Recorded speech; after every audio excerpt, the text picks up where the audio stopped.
तो हम बेकन के बारे में कल बात कर रहे थे कि बेकन ने जो अपना नया दिया है नोवम ऑर्गेनम, उसमें जैसे हमने 4 चीज़ें बताई थी कि क्या दोष हैं मध्ययुगीन थिंकिंग में। चारों चीज़ों को देख के उसमें पहला दोष ये था कि मध्ययुगीन लोगों ने, जो थिंकर थे, उन्होंने ऑब्जर्वेशन ऑफ द नेचर को बिल्कुल नेगलेक्ट किया है, वो उसकी तरफ उदासीन रहे हैं। ये पहला दोष। 4 दोष हमने देखे थे, 4 दोष बताए थे। तो पहला दोष यही है। अब बेकन ये चाहते हैं कि हम नेचर को अच्छी तरह देखें, तब जाके हम कोई नियम बनाएं। जब तक हम ऑब्जर्वेशन नहीं करते नेचर का कि नेचर किस तरह व्यवहार कर रही है, तब तक कोई भी जनरल लॉ नहीं बनाया जा सकता। अब बेकन कहते हैं कि ऑब्जर्वेशन किस लिए ज़रूरी है, क्योंकि मैं ये चाहता हूँ कि आदमी डोमिनेट करे नेचर पर, आदमी नेचर का स्वामी बन जाए, नेचर के ऊपर उसका पूरा कंट्रोल हो जाए। तो ये कंट्रोल कब होगा? वो कहते हैं ये कंट्रोल जब होगा जब हम नेचर के सारे जितने फंक्शंस हैं उनको अच्छी तरह जान लें। और उसमें सबसे पहली चीज़ ये है कि हम नेचर को अच्छी तरह ऑब्ज़र्व करें। तो बेकन ने कहा कि मैं तो फ़िलॉसफी को यही काम असाइन करने जा रहा हूँ। उन्होंने 3 बात कही फ़िलॉसफी के बारे में कि फ़िलॉसफी ने 3 क्षेत्र बनाए हैं। एक क्षेत्र बना है कंसर्निंग गॉड, एक बनाया है कंसर्निंग नेचर, और एक बनाया है कंसर्निंग मैन, ह्यूमनिज़्म। मैन जो है वो सारी चीज़ें, वही जो सोफिस्ट कहते थे कि man is the measure of everything. तो ये कह रहे हैं कि जो अनुभव मैन करेगा सारा, मैन को स्वतंत्रता दो अनुभव करने की। ये चर्च ने जो उनके ऊपर पाबंदियाँ लगा रखी हैं, इनको हटाओ। तो ह्यूमनिज़्म के भी फादर, जैसे हमने कहा कि साइंटिफिक थिंकिंग के और मॉडर्न फिलॉसफी की बीज डालने वाले और अंधविश्वासों से, जो रिलीजन के अंधविश्वास थे, उनसे फिलॉसफी को, स्वतंत्र चिंतन को मुक्त कराने वाले जैसे बेकन थे, ऐसे ही मानव को स्वतंत्रता देने वाले आदमी भी कि अपनी ऑब्जर्वेशन में मानव को स्वतंत्र छोड़ो। तो 3 तरह की उन्होंने फिलॉसफी को काम सौंपे। और उन तीनों में से उन्होंने कहा कि जो गॉड का मामला है वहाँ कोई डायरेक्ट ऑब्जर्वेशन नहीं हो सकती। जो चाहो सो कह दो आप गॉड के बारे में। अब हमारे यहाँ ये ईसाइयत में या यूरोप में तो वो चीज़ इतनी लागू नहीं होती जितनी हमारे यहाँ होती है कि हमारे यहाँ ये कह दो कि गॉड के 4 हाथ हैं तब भी ठीक है, हमारे यहाँ ये कह दो गॉड के 8 हाथ हैं तब भी ठीक है, हमारे कह दो कि गॉड के इतने सिर हैं तब भी ठीक है। गॉड के बारे में कोई स्टेटमेंट दो आप, उसका डायरेक्ट कहीं आपको, तो गॉड की सारी नॉलेज इनडायरेक्ट है। इसलिए उन्होंने इनडायरेक्ट के कहा कि ये इनडायरेक्ट का नॉलेज का जो काम है ये आप उन लोगों को सौंप दो जो रिलीजन वाले आदमी हैं, क्योंकि रैशनल थियोलॉजी संभव ही नहीं है। गॉड के बारे में रीज़न से, लॉजिक के ज़रिए से कोई बात करोगे तो किसी निष्कर्ष पर नहीं पहुंच सकोगे आप।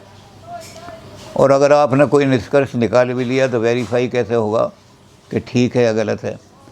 तो इसलिए गॉड वाला क्षेत्र जो है इसको अलग करके फ़िलॉसफी से और ये रिलीजन को सौंप दो। रिलीजियस फ़िलॉसफी का काम है गॉड को एक्सप्लेन करती रहे, हम डायरेक्टली गॉड के बारे में कुछ नहीं कह सकते। तो हमारी फ़िलॉसफी ऐसी है। इसके बारे में हमने लैपलास की बात भी की थी कि नेपोलियन ने जो लैपलास को चिट्ठी लिखी थी उसके बारे में थोड़ी सी हमने बात की थी। वो ज़रा ज़्यादा एक कहानी के रूप में हुई थी, यहाँ फ़िलॉसफी के रूप में कि इन्होंने जो फ़िलॉसफी ऑफ गॉड है उसको कहा कि ये रिलीजियस फ़िलॉसफी ये रिलीजन वालों के है, क्योंकि रैशनल थियोलॉजी पॉसिबल ही नहीं है।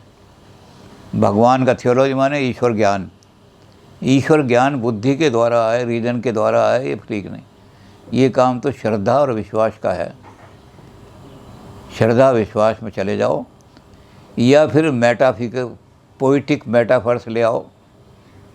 गॉड क्या है उसके बारे में कोई कविता के द्वारा, जो कविता में अलंकार होते हैं वो लगाते चले जाओ, लेकिन डायरेक्ट नॉलेज गॉड की नहीं हो सकती बिल्कुल। और तीसरी चीज़ जो इन्होंने की थी, फिलॉसफी कंसर्निंग मैन, उसको उन्होंने कहा कि वो पॉलिटिकल साइंस के फील्ड में चली जाती है। आदमी को कंट्रोल करने वाला, ह्यूमन बिहेवियर को ठीक करने वाला, ह्यूमन बिहेवियर को आदमी रेगुलेट करने वाला जो सारा सिस्टम है वो पॉलिटिकल साइंस है। Political science is a part of philosophy. इन्होंने पॉलिटिकल साइंस नहीं कहा, उन्होंने कहा पॉलिटिकल फिलॉसफी। पॉलिटिकल थॉट जो है वो मैन से करना कंसर्न है। वो मैन को सारे को रेगुलेट करेगा, मैन की जो भी उसकी तरह तरह की आकांक्षा हैं। तो उन्होंने कहा फिर हमारे पास जो काम रह गया वो रह गया नेचर का, क्योंकि हमने आदमी को बनाना है नेचर का मास्टर, गुलाम नहीं, टू डोमिनेट ओवर नेचर। तो ये इसको लगाने में लग गए। तो इन्होंने कहा ये नेचर का जो काम है हम करेंगे। अब इस नेचर के काम में दो तरह से बेकर ने कहा कि नेचर के काम के दो तरह से हिस्से कर सकते हैं हम, एक फिज़िक्स और एक मेटाफिज़िक्स। फिज़िक्स में हमें डायरेक्ट नॉलेज होती है सारे अनुभूति की जो नेचर है उसकी। इसलिए उन्होंने कहा कि मैं एरिस्टोटल के चारों काज़ों को यहाँ लाना चाहता हूँ और उनकी रीइंटरप्रिटेशन करना चाहता हूँ। एरिस्टोटल ने 4 कॉज दिए थे, material cause, efficient cause, formal cause और फाइनल कॉज। अब ये कहने लगे कि हम मैं चारों को जानता हूँ कि ये 4 जो हैं ये नेचर में 4 कॉजेस से अरस्तु ने सारी नेचर को एक्सप्लेन किया था। अब इसमें फ़िज़िक्स के पास दो हैं, जो फिज़िक्स देगी वो 2 कॉज हैं इसमें। ये चारों सारे फिज़िक्स में नहीं आते, फिज़िक्स के फील्ड में नहीं आते। मटेरियल कॉज और एफिशिएंट कॉज ये हमारे फिज़िक्स के फील्ड में आते हैं। To study the material cause, दुनिया किस चीज़ की बनी हुई है, थेलेस से शुरू हुआ है। हमने सोचना दुनिया कौन से मैटर की बनी हुई है, और दुनिया में मोशन कौन लाता है, जो मैटर है उसमें मोशन कौन लाता है। तो ये काम फिज़िक्स का है। हम फिलॉसफी ऑफ नेचर में फ़िज़िक्स में चले जाएंगे, फिज़िक्स इन चीज़ों को देखेगी। और अब तक उन्होंने कहा देखा भी है लोगों ने, चाहे वो इनकम्प्लीट देखा हो चाहे ठीक, लेकिन उन्होंने यही देखा है कि 2 कॉज जो हैं वो फिज़िकल जो हैं वो फिज़िक्स के अंडर आते हैं, और 2 कॉज जो हैं वो मेटाफिज़िक्स में चले जाते हैं, फॉर्मल कॉज और फाइनल कॉज। अब उन्होंने कहा जो फाइनल कॉज हैं उनके बारे में जो विचार करते हैं तो बिल्कुल नीरस विचार में चले जाते हैं। पर्पस खोजना हमारे बस का काम नहीं है, और जब खोजने लगते हैं स्टेराइल, बिल्कुल जिसमें कुछ भी नहीं है, ज़रा सा धक्के मारते रहो, कुछ परिणाम नहीं निकलेगा उसमें। तो उन्होंने कहा इसलिए फाइनल कॉज को हम निकाल देते हैं। फाइनल कॉज अब हमारे पास रह जाता है फॉर्मल कॉज। मेटाफिज़िक्स का कंसर्न फॉर्मल कॉज से है, लेकिन ये फॉर्मल कॉज वो कॉज नहीं है जो प्लेटो कहता था। प्लेटो कहता था फॉर्मल कॉज तो वो फॉर्म है, उन फॉर्म के हिसाब से दुनिया में सारी चीज़ें बनती हैं।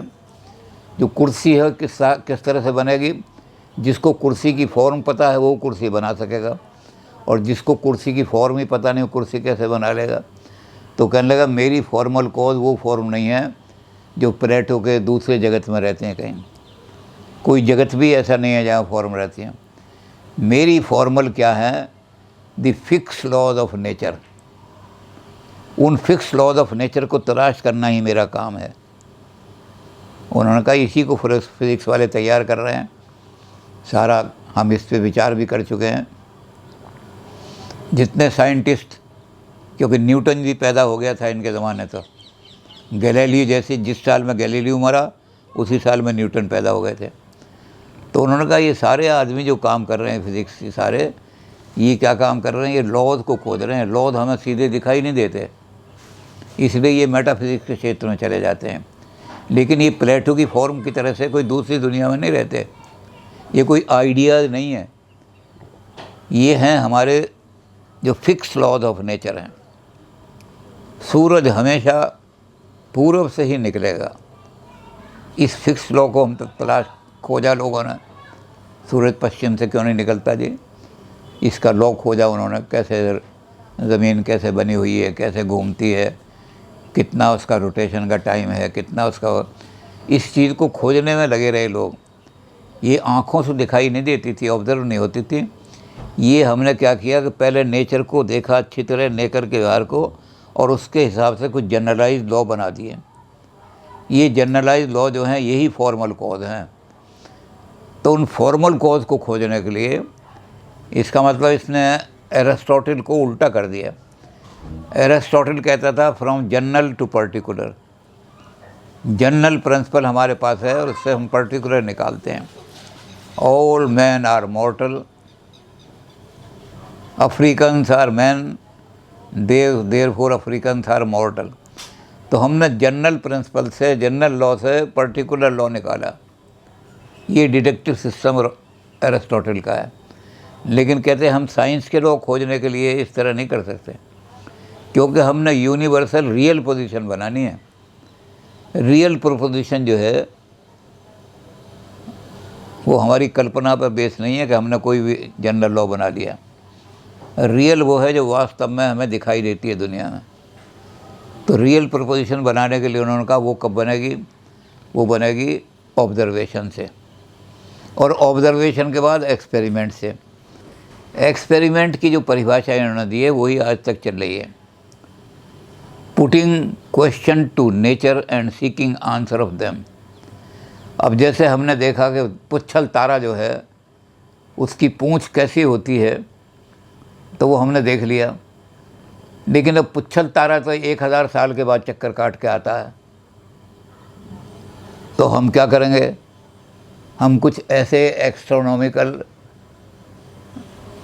कुछ एक्सपेरिमेंट करके देखेंगे कि कुछ तारा ऐसा देखें जिसमें पूंछ छोटी सी भी हो, बड़ी को उसके बाद देख लेंगे, और फिर उससे हम पूछेंगे कि तुम्हारे अंदर क्या है, वो जवाब देगा हमें। तो एक्सपेरिमेंट की डेफिनेशन है putting question to nature and seeking answer of that. हमें इसका जवाब दो तो हम लॉ का तुम्हारे पता लगाएंगे तुम्हारा कौन सा लॉ चल रहा है। तो इस तरह से उन्होंने कहा कि जनरल लॉ बनाने हैं फ्रॉम पर्टिकुलर टू यूनिवर्सल। हमने पर्टिकुलर का ऑब्जर्वेशन करके यूनिवर्सल लॉ बनाना है, और वो यूनिवर्सल लॉ ऐसा होना चाहिए जो फिक्स लॉ हो, वो सब जगह। हाइड्रोजन और ऑक्सीजन के मिलाने से पानी बनता है, तो मंगल पे भी हाइड्रोजन और ऑक्सीजन के मिलाने से पानी चाहिए, चंद्रमा भी यही लॉ चाहिए। तो ये हमने जनरल लॉ जो खोजना है, डिस्कवर करना है, इसको हमारे सारे साइंटिस्ट डिस्कवर भी करते रहे हैं। बेकन ने, जैसे मैंने कहा, सबके सारे साइंटिस्टों का नाम लिया था उसने, कि गैलीलियो, केपलर वगैरह सारे। तो ये सारे जो खोज करते रहे हैं, ये इसी बात की खोज करते रहे हैं कि हमारे पास पर्टिकुलर चीज़ों को देख करके, सारे सितारे हैं उनके चक्करों को घूमने को देख करके फिर हमने निकाला जनरल लॉ कि सारे सितारे अंडाकार ऑर्बिट में घूमते हैं। एरिस्टोटल ने जो माना था कि सितारे गोलाकार घूमते हैं, उसने केवल कल्पना से सोच लिया था कि हेवनली बॉडी में इम्परफेक्शन नहीं होनी चाहिए, और परफेक्शन जो है वो सर्कल में होती है ज्योमेट्री की। तो उसने ज्योमेट्री को उठा के यूनिवर्स पे लगा दिया। अब हम देख रहे हैं, एक्सपेरिमेंट कर रहे हैं कि वो गोल चक्कर में नहीं घूम रहे, वो इलिप्टिकल घूम रहे हैं सारे के सारे।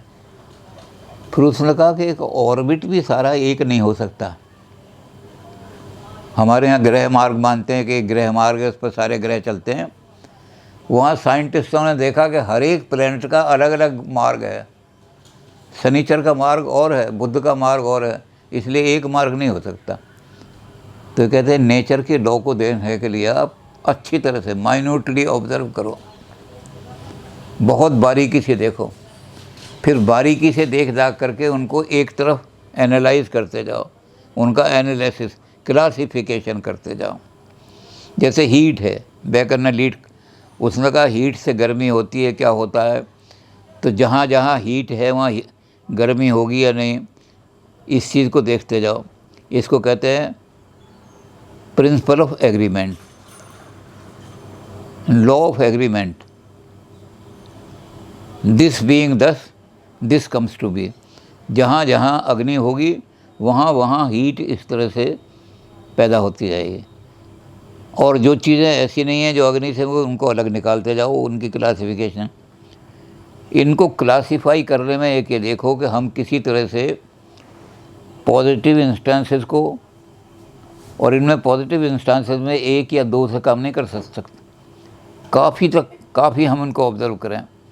इसलिए इलिसिट जनरलाइजेशन इंडक्शन में नहीं हो सकती।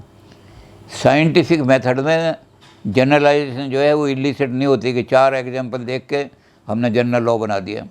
इसको बहुत अच्छी तरह से माइन्यूटली ऑब्जर्व करना पड़ेगा और ऑब्जर्व करके क्लासीफाई करना पड़ेगा। तो इसमें 2 चीज़ें देखनी पड़ेंगी हमें, पॉजिटिव इंस्टेंसेस और नेगेटिव इंस्टेंसेस, दोनों को देखना पड़ेगा, तब लॉ बन सकेगा। यानी जब हम एग्रीमेंट कहते हैं तो हमें डिफरेंस का law of agreement, law of difference भी देखना पड़ेगा कि जहाँ जहाँ अग्नि नहीं है वहाँ क्या गर्म चीज़ हीट पैदा होती है, नहीं होती। तो ऐसे इंस्टेंसेस भी इकट्ठे करने पड़ेंगे, फिर दोनों की तुलना करनी पड़ेगी। अगर नेगेटिव इंस्टेंसेस ज़्यादा हैं तो हम कोई लॉ नहीं बना सकते, अगर पॉजिटिव इंस्टेंसेस ज़्यादा हैं तो कह दें कि अग्नि से हीट ज़रूर पैदा होती है।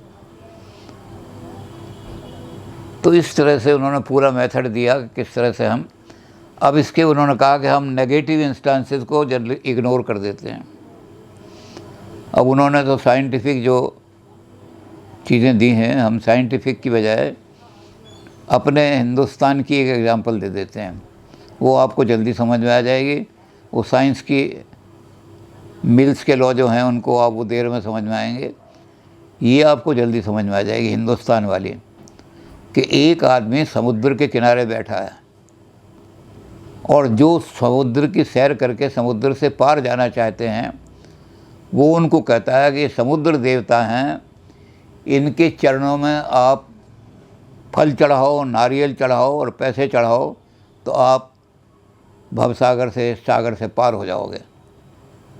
और फिर वो चिट्ठियाँ दिखाता है, देखो जर्मनी से मेरे पास चिट्ठी आई है कि मैं वहाँ आपके यहाँ नारियल चढ़ा के आया था, बड़े सुख से मैं जर्मनी पहुँच गया। ये लंदन से चिट्ठी आई है। तो जो साधारण आदमी है वो तो कहेगा अच्छा देखो जी कितने आदमी हैं, और वो मत्था टेक देगा समुद्र देवता को। तो यहाँ एक बेकन के एक साइंटिस्ट पहुँच गए जो बेकन के लॉ को मानते थे। नेगेटिव इंस्टेंसेस तो तुमने दिखाई नहीं, पॉजिटिव दिखा दी, चिट्ठियाँ दिखा दी कि इसकी। तो उसने कहा कि सर एक बात बुरा मत मानना, एक बात बताओ, जो आदमी हैं नारियल चढ़ा के गए, रुपया चढ़ा के गए, उनकी भी नाव डूब गई, तो वो तो चिट्ठी आपको कैसे लिखेंगे। तो ऐसे कितने आदमी हैं जो यहाँ नारियल चढ़ाने के बाद भी जिनकी नाव डूब गई, बताओ। अब वो घबरा गया, पंडित ये बात तो किसी ने आज तक पूछी नहीं थी। उसने कहा जी आपने 15 चिट्ठी ये दिखाई कि जो यहाँ नारियल चढ़ा के गए थे वो जर्मनी और लंदन पहुँच गए। हो सकता है वो 50 आदमी ऐसे हों जो नारियल चढ़ा के गए और उनकी नाव जहाज़ डूब गया। तो उनका बताओ कि मुझे कौन से आज कितने आदमी ऐसे हैं जो नारियल चढ़ा के गए और वहाँ नहीं पहुँचे। आपने कभी पूछा पहुँच गए या नहीं पहुँचे? पूछते वहाँ उनसे तो नेगेटिव इंस्टेंस मिलती है। फिर एक चीज़ और बताओ अच्छा, कि ऐसे आदमी कितने हैं जो नारियल भी नहीं चढ़ा के गए, पर पूजा भी नहीं करके गए, पैसे भी नहीं चढ़ाए गए और वो समुद्र पार हो गए। तो कहना वो क्यों चिट्ठी लिखेंगे। उन्होंने कहा फिर मुझे तो नियम बनाना है कि देवता की पूजा करने से समुद्र पार होते हैं, ये नियम बनाना है, तो दोनों तरफ की बातें बताओ। तो पुजारी कहने लगा मेरे पेट पे लात मत मारो, जो मैं दिखा रहा हूँ पॉजिटिव इंस्टेंस वही दिखने दो। तो इन्होंने कहा ये अनसाइंटिफिक हो जाएगा, हम कोई लॉ, हम आपके लॉ का दुनिया को नहीं कह सकते कि समुद्र पे पूजा करके जाओगे तो बाबा पार हो जाओगे। हमें दोनों तरह के इंस्टेंसेस चाहिए। तो बेकन कहता है कि लोग जो हैं नेगेटिव इंस्टेंसेस को छोड़ देते हैं। अब इस चीज़ को आप और जगह भी लागू कर सकते हैं। मान लो एक डॉक्टर है, वो अपना अखबार में एडवर्टाइजमेंट देता है, मेरी दवाई खाने से आपके घुटनों का दर्द फ़ौरन भाग जाएगा, और 3-4 आदमियों की चिट्ठी, मैंने ये दवाई इस्तेमाल की, मुझसे चला नहीं जाता था और मैं बिल्कुल लाठी से पकड़ के चलता था, जब मैंने इनकी दवाई इस्तेमाल करी तो अब मैं घुटनों से चलने लगा हूँ। 5-6 चिट्ठी ऐसी अखबार में छपवा दी। अब बेकन कहेगा कि तुमने पॉजिटिव इंस्टेंस तो दिखा दी, नेगेटिव तो एक भी इंस्टेंस नहीं दिखाई। नेगेटिव में दिखाओ कि एक आदमी ने लिखा हो कि मैंने इनकी दवाई पर 10 हज़ार रुपया खर्च किया लेकिन अब भी मेरे घुटने ठीक नहीं हुए। ऐसी चिट्ठियाँ दिखाओ किसने लिखी। तो कहेगा जी ऐसी चिट्ठी हम क्यों रखेंगे अपने पास। फिर उन्होंने कहा अच्छा ऐसी चिट्ठी बताओ कि आपकी दवाई नहीं खाई और फिर भी उसके घुटने ठीक हो गए। उन्होंने कहा जी वो भी क्यों चिट्ठी। तो बेकन कहता है हम सबसे बड़ी हमारे निर्णय साइंटिफिक क्यों नहीं हो पाते, क्योंकि हम नेगेटिव इंस्टेंसेस को बिल्कुल छोड़ देते हैं। पॉजिटिव को देख करके हम प्रभावित होते थे, 15 चिट्ठी आई हुई हैं कि फल चढ़ा के जाओगे यहाँ तो पार हो जाओगे, तो उन पॉजिटिव को देख लेते हैं, नेगेटिव तो मांगते ही हैं उससे। तो ये कहता है साइंटिफिक थिंकिंग के लिए दोनों तरह की इंस्टेंसेस को बहुत गहराई से देखना पड़ेगा। नेगेटिव इंस्टेंसेस और पॉजिटिव इंस्टेंसेस, इन दोनों को अच्छी तरह से ऑब्ज़र्व करो, फिर क्लासीफाई करो, फिर एनालाइज करो। एक चीज़ है, अब जब आप देख लो तो 1-2 नहीं बल्कि 10, 20, 50 जितने भी हों, एनालाइज करके सफिशेंट नंबर जब इनका हो जाए तब आप एकदम जंप लगा दो। सुकरात आदमी था मर गया, प्लेटो आदमी था मर गया, ऐसे आपने 100 का सैंपल देखे या 200 का सैंपल देखे आप किया और उसके बाद एक जंप लगा दो। इसलिए सभी आदमी मरणशील होते हैं। अब इसने एक प्रिकॉशन और रख दी जिसको आज की मॉडर्न साइंस में लैंग्वेज ऑफ साइंस वालों ने डेवलप किया है। वो क्या रख दी इसने कहा कि देखो हम जब जनरलाइज करते हैं तो हम फाइनल बात नहीं कह सकते। एरिस्टोटल के लॉजिक में तो डिडक्शन करना था, शब्दों को इधर से उधर रखना था, इसलिए फाइनल चीज़ निकल आती थी। हमारे इंडक्शन में फाइनल चीज़ नहीं होगी, प्रोबेबल नॉलेज होगी। तो आज साइंस ने बेकन वाली बात को कहा कि साइंस में फाइनलिटी नहीं होती, ट्रुथ का शब्द साइंस में लागू नहीं होता, साइंस में प्रोबेबल का शब्द लागू होता है। ये बेकन की देन है ताकि फर्दर रिसर्च भी हो सके। अगर आपने फाइनल कह दिया तो आगे रिसर्च ही नहीं होगी उस पर। अब जो न्यूटन के लॉ हैं उन पर भी आज रिसर्च हो रही है। अब हमारे बहुत सारे आदमी जब मंच पे आते हैं तो कहते हैं जी हमारे वेद में लिखा हुआ है कि ग्रेविटी का लॉ न्यूटन से 5000 साल पहले दे दिया था। तो हम ये कहते हैं कि न्यूटन ने ये कहा था कि इस पर फर्दर रिसर्च हो सकती है और आज भी हो रही है। ग्रेविटी पर फिज़िक्स के डिपार्टमेंट में अगर ये फाइनल बात वेद ने कह दी तो यहाँ रिसर्च बंद कराओ। भाई वेद तो फाइनल हमारा इस पर कह चुका कि ग्रेविटी ये होती है, तो तुम किस चीज़ पर रिसर्च कर रहे हो। और अगर रिसर्च चलती रहती है तो इसका मतलब वेद में भगवान भी झूठ बोल रहा है, भगवान को भी नॉलेज नहीं है कि फाइनल क्या चीज़ है। तो ये चीज़ बेकन ने कही कि जो साइंटिफिक हमारी खोज है, उसने कहा मैंने 10,000 कौवे देखे, ये कौवा है काला होता, और मैंने सब ये इससे जनरल लॉ बना दिया कि सब कौवे काले होते हैं। लेकिन फाइनल बात नहीं कह रहा, मैंने जो कौवे देखे हैं इस ज़मीन के, पृथ्वी के देखे हैं। अब जो हमारा चांद गया है तो चांद के कौवे देख लिए अगर वहाँ हैं तो, और कहीं के देख लिए। लेकिन मान लो हमारा जहाज़ जो है वो शनिचर पे पहुँच जाए और शनिचर में एक कौवा सफ़ेद मिल जाए, तो एक कौवा सफ़ेद मिलने पर भी हमारा जनरल लॉ बिल्कुल बेकार हो जाएगा, कैंसिल। तो इसलिए हमें रिसर्च के लिए हमेशा खुला रहना।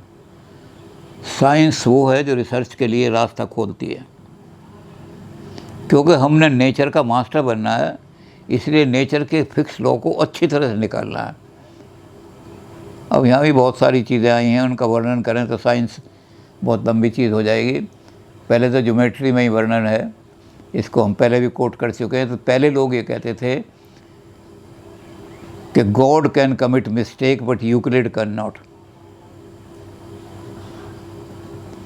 यूक्लिड ने जो ज्योमेट्री दे दी, ट्रायंगल के 3 एंगल 2 राइट एंगल के बराबर होते हैं, पैरेलल लाइन को काटने वाली जो रेखाएं हैं उनके एंगल एक दूसरे के समान होते हैं, तो ऐसी बहुत सारी चीज़ें दे दी।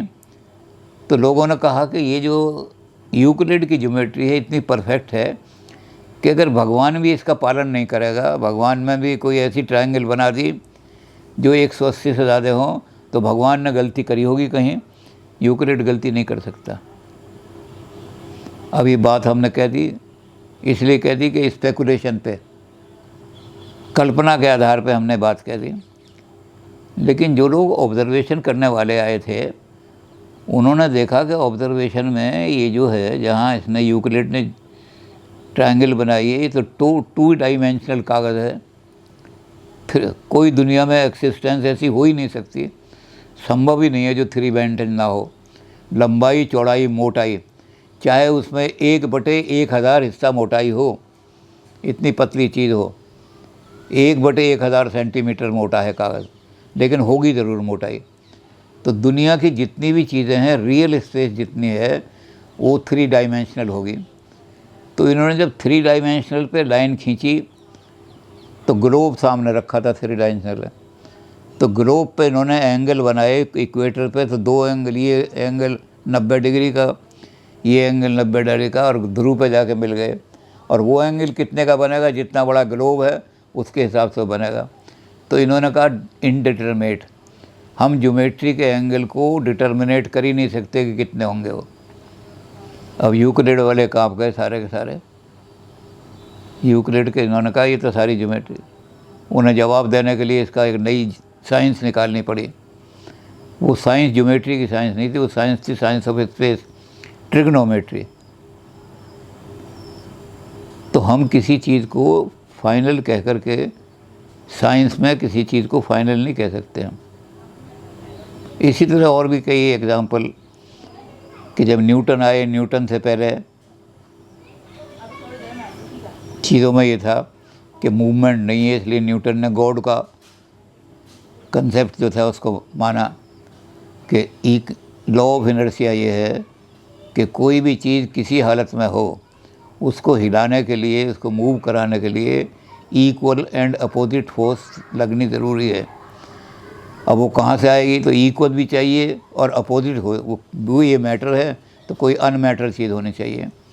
तो न्यूटन ने कहा कि गॉड जो है वो फर्स्ट मूवर के रूप में, God move the universe and exhausted, इतने बड़े उसको सारे मूव करके मूव, और वो गॉड थक के लेट गया है, जब बंद करना होगा तो गॉड जागेगा। लेकिन न्यूटन के बाद लोगों ने आए, रदरफोर्ड वगैरह आए, उन्होंने कहा कि ये तो सारा गड़बड़ कर लिया है, एटम जो, एटम के अंदर ही मूवमेंट है, movement is motion is contained in the matter. और आज यही थ्योरी चल रही है मैटर की, इलेक्ट्रॉन घूमता है, इलेक्ट्रॉन कोई पार्टिकल थ्योरी नहीं है। तो इसने यही कहा कि आप कोई भी फाइनल चीज़ फिज़िक्स में मत कहो, फिज़िक्स में कुछ भी फाइनल नहीं हो सकती, और फर्दर रिसर्च करो।